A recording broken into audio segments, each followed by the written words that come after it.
Martin Luther King Jr. Day is right around the corner, which means two things. One, if Al Sharpton sees his shadow, 6 more weeks of winter. That's right. And two, we're about to get the worst party flyers you've ever seen. That's real, by the way, okay? And the party wasn't nearly as fun as they made it look. Personally, I'm going to be celebrating it like it's the last MLK Day because the way things are going, it might be. NBC News has learned that the Defense Intelligence Agency has ordered a pause on all events related to MLK Day or Black History Month. National Park Service will no longer offer free admission on Martin Luther King Jr. Day, nor on Juneteenth. That's right. The national parks are going from free at last to bitch better have my money. And I know some white people out there are like, why do you care? Black people don't go camping. First of all, that's racist, okay? And second, you're correct.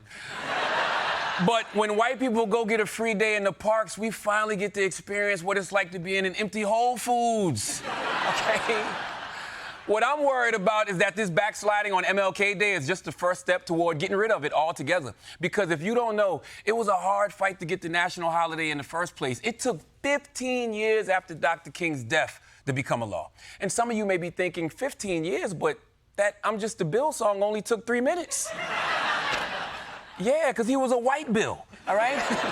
They never told you that he was a bill to resegregate golf courses. And you should see that bill's friend. Dude's been waiting on the Capitol steps for 20 years. And when Ronald Reagan was finally pressured into signing the bill in 1983, you could tell he was a little salty about it. Just 2 weeks ago, Mr. Reagan said he would have liked an unofficial holiday. I would have preferred that, but since they seem bent on making it a national holiday, I believe the symbolism of that day is important enough that I'll sign that legislation when it reaches my desk.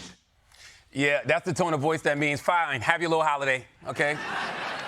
I'll tell the CIA to gift wrap some crack as a present. No wonder Reagan got Alzheimer's. He was like, I'll make it a holiday, but I want to forget that shit immediately. But even if Reagan caved, a lot of Republicans had a dream that one day they could turn people against Dr. King, and that dream still lives on. Racist text messages allegedly sent by President Trump's hand-picked nominee to lead the Office of Special Counsel. One from January of last year, quote, MLK Jr. was the 1960s George Floyd, and his holiday should be ended and tossed into the seventh circle of hell where it belongs. Martin Luther King Jr., whose whole life was a Diddy party. Orgies and smoking and fighting and whipping up on women. Martin Luther King Jr. make a Diddy party look like a Catholic convent school. Lord have mercy. White people, if that guy is your one black friend, it does not count, okay?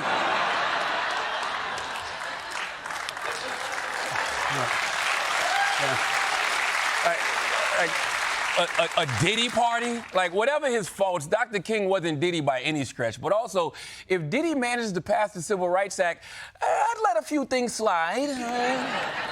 Not the domestic violence, but 1,000 bottles of baby oil, sure. That bill would have slid right through Congress, all right?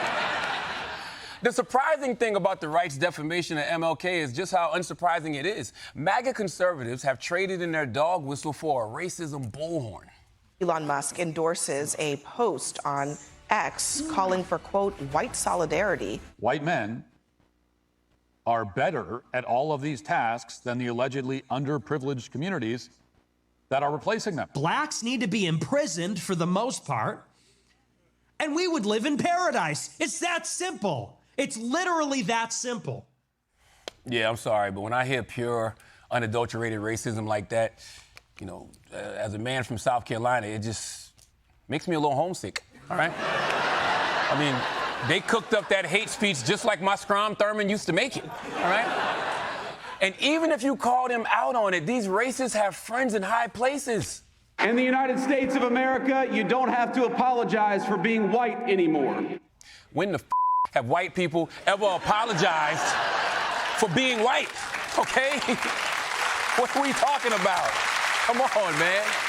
White people barely apologize for being black on Halloween. The only sorry I've ever gotten from a white person was, oh, sorry, I thought you worked here, all right? But there's still one reason to have hope that we can preserve MLK Day, because all of us, regardless of race, color, or creed, enjoy that sweet 3-day weekend, all right? And if MLK Day goes away, what are they going to replace it with? Congresswoman Claudia Tenney of New York introduced legislation to make Trump's birthday a federal holiday.